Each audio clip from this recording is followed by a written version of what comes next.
ನಮಸ್ಕಾರ, ಮೈಥಸ್ ಮ್ಯಾಜಿಕ್ ಚಾನೆಲ್ಗೆ ಸ್ವಾಗತ. ಭವ್ಯವಾದ ಹಿಮಾಲಯದ ಹೃದಯ ಭಾಗದಲ್ಲಿ ಹಿಮದಿಂದ ಆವೃತವಾದ ಶಿಖರಗಳು ಮತ್ತು ಹಚ್ಚ ಹಸಿರಿನ ಕಣಿವೆಗಳ ನಡುವೆ ಪ್ರಪಂಚದ ಪ್ರಮುಖ ನದಿಗಳಲ್ಲಿ ಒಂದಾದ ಗಂಗಾ ನದಿಯ ಪವಿತ್ರ ಮೂಲವಾಗಿದೆ. ಭಾರತದಲ್ಲಿ ಗಂಗೆಯನ್ನು ಕೇವಲ ನದಿಯಂತೆ ನೋಡಲಾಗುವುದಿಲ್ಲ, ಇದು ಜನರ ಜೀವಜಾಲ, ತಾಯಿಯಂತೆ ಮತ್ತು ಪವಿತ್ರತೆಯ ಪ್ರತೀಕವಾಗಿದೆ. ಇದು ಗಂಗೆಯ ಜನದ ಕಥೆಯಾಗಿದೆ, ಈ ಪ್ರಬಲ ನದಿಯ ಹಾದಿಯನ್ನು ರೂಪಿಸಿದ ದೇವರುಗಳು, ರಾಜರು ಮತ್ತು ಋಷಿಗಳ ಕಥೆ. ಪ್ರಾಚೀನ ಕಾಲದಲ್ಲಿ ಕೋಸಲ ದೇಶದ ದೊರೆ ಸಾಗರನು ಅತ್ಯಂತ ಪರಾಕ್ರಮಿಯೂ ಪ್ರಭಾವಿಯೂ ಶಕ್ತಿಯುತ ಆಗಿದ್ದನು. ಅವನ ಆಳ್ವಿಕೆಯಲ್ಲಿ ರಾಜ್ಯವು ಸಮೃದ್ಧಿಯ ಹಾದಿಯಲ್ಲಿತ್ತು ಮತ್ತು ಪ್ರಜೆಗಳು ಶಾಂತಿಯುತ ಜೀವನವನ್ನು ನಡೆಸಿದರು. ಆದರೆ ಅವರು ಸಾಧಿಸಿದ ಎಲ್ಲಾ ಸಾಧನೆಗಳ ಹೊರತಾಗಿಯೂ ಸಾಗರ ಅವರ ಮನಸ್ಸಿನಲ್ಲಿ ಆಳವಾದ ನೋವನ್ನು ಹೊಂದಿತ್ತು. ಅವರ ವಂಶವನ್ನು ಮುಂದುವರಿಸಲು ಉತ್ತರಾಧಿಕಾರಿ ಇರಲಿಲ್ಲ. ಈ ದುರ್ಘಟನೆ ನಿವಾರಣೆಗೆ ಭಗವಂತನ ಕೃಪೆಗೆ ಪಾತ್ರರಾಗಲೆಂದು ಸಾಗರ ಅನೇಕ ಹೋಮಹವನಗಳನ್ನು ಮಾಡಿ ಪ್ರಾರ್ಥನೆ ಸಲ್ಲಿಸಿದರು. ದೇವರುಗಳು ಅವನ ಭಕ್ತಿಯಿಂದ ತೃಪ್ತರಾದರು ಮತ್ತು ಶೀಘ್ರದಲ್ಲೇ ಅವನ 2 ಪತ್ನಿಯರಿಗೆ ಸಂತಾನ ಪ್ರಾಪ್ತಿ ಆಯಿತು. ಒಬ್ಬ ಪತ್ನಿ ಅಸಮಂಜಸ್ ಎಂಬ ಮಗನನ್ನು ಮತ್ತು ಇನ್ನೊಬ್ಬಳು ಅವರು 60,000 ಮಕ್ಕಳಿಗೆ ಜನ್ಮ ನೀಡಿದರು. ಅಸಮಂಜಸ್ ಹಿರಿಯ ಮಗನಾಗಿದ್ದರು, ರಾಜಸಿಂಹಾಸನಕ್ಕೆ ಸೂಕ್ತನಾಗಿದ್ದರು. ಅವನ 60,000 ಸಹೋದರರು ಶೂರರಾಗಿ ಮತ್ತು ಧೈರ್ಯದ ಪ್ರತಿಮೆಯಾಗಿ ರಾಜ್ಯಕ್ಕೆ ಶಕ್ತಿಯ ಕಂಬನಾಗಿ ಇದ್ದರು. ಕಾಲಕಾಲಕ್ಕೆ ಸಾಗರನು ತನ್ನ ಸಾಮ್ರಾಜ್ಯವನ್ನು ಮತ್ತಷ್ಟು ವಿಸ್ತರಿಸುವ ಉದ್ದೇಶದಿಂದ ಮಹತ್ವದ ಅಶ್ವಮೇಧ ಯಜ್ಞವನ್ನು ಹಮ್ಮಿಕೊಂಡನು. ಈ ಯಜ್ಞದಲ್ಲಿ ಒಂದು ಕುದುರೆಯನ್ನು ಮುಕ್ತವಾಗಿ ಓಡಿಸಲಾಯಿತು. ಕುದುರೆ ಹೇಗೆ ಹಾದು ಹೋಗುತ್ತಿತ್ತೋ ಆ ನೆಲ ರಾಜರಿಗೆ ಸೇರುತ್ತಿತ್ತು.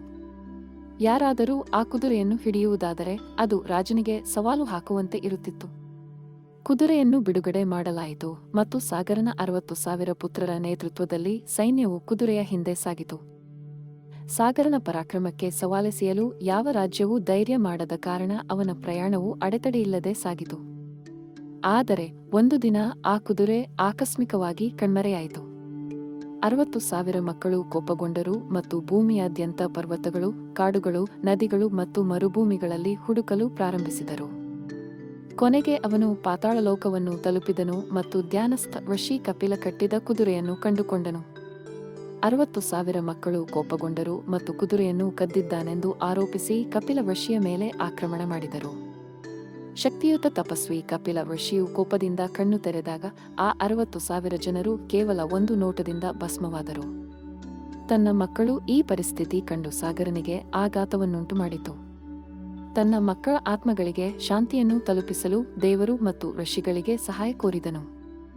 ಆದರೆ ಉತ್ತರ ಯಾವಾಗಲೂ ಒಂದೇ ಆಗಿತ್ತು, ಅವರ ಪಾಪಗಳ ವಿಮೋಚನೆಗೆ ಗಂಗೆಯ ಪವಿತ್ರ ನೀರಿನಲ್ಲಿ ಅಂತ್ಯ ಸಂಸ್ಕಾರ ಮಾಡಬೇಕಾಗಿತ್ತು. ಆದರೆ ಗಂಗಾ ಆ ಸಮಯದಲ್ಲಿ ಆಕಾಶದಲ್ಲಿ ಮಾತ್ರ ಹರಿಯುತ್ತಿತ್ತು, ಭೂಮಿಗೆ ಇಳಿಯಲು ದಾರಿ ಇರುತ್ತಲೇ ಇರಲಿಲ್ಲ. ಸಾಗರ ಮಹಾರಾಜನಿಗೆ ವಯಸ್ಸಾಯಿತು ಮತ್ತು ಅವನ ಆಳ್ವಿಕೆ ಕೊನೆಗೊಳ್ಳುವ ಹತ್ತಿರ ಬಂದಿತು.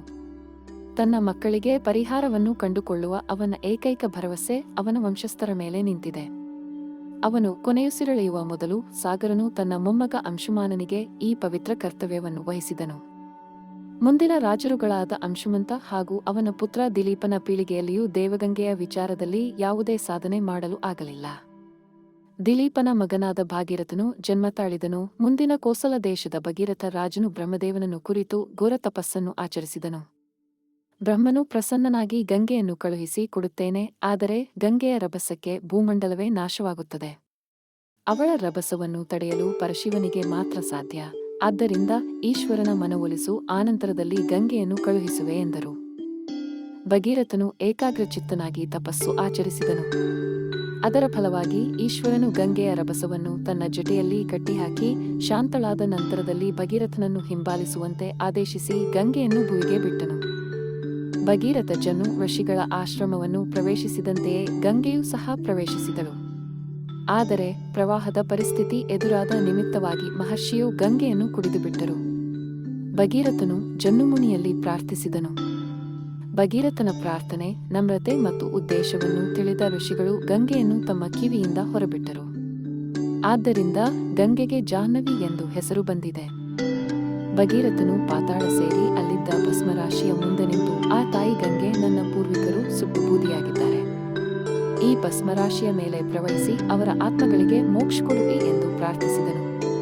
ಅದರಂತೆ ಗಂಗೆಯು ಭಸ್ಮರಾಶಿಯ ಮೇಲೆ ಹರಿದು ಸಗರ ಮಹಾರಾಜನ 60,000 ಮಕ್ಕಳನ್ನು ಪಾಪಮುಕ್ತರಾಗಿ ಮಾಡಿ ಸ್ವರ್ಗ ಸೇರಿಸಿದಳು. ಜ್ಯೇಷ್ಠ ಶುದ್ಧ ದಶಮಿಯು ಅಂದರೆ ದಿನವು ಆ ಪವಿತ್ರ ಗಂಗೆ ಭುವಿಗಿಳಿದ ದಿನ. ಆ ಶ್ರೇಷ್ಠಳಾದ ಗಂಗೆಯನ್ನು ಸ್ಪರ್ಶಿಸಿದರೆ ಜೀವನ ಪಾವನ ಆಗುವುದು.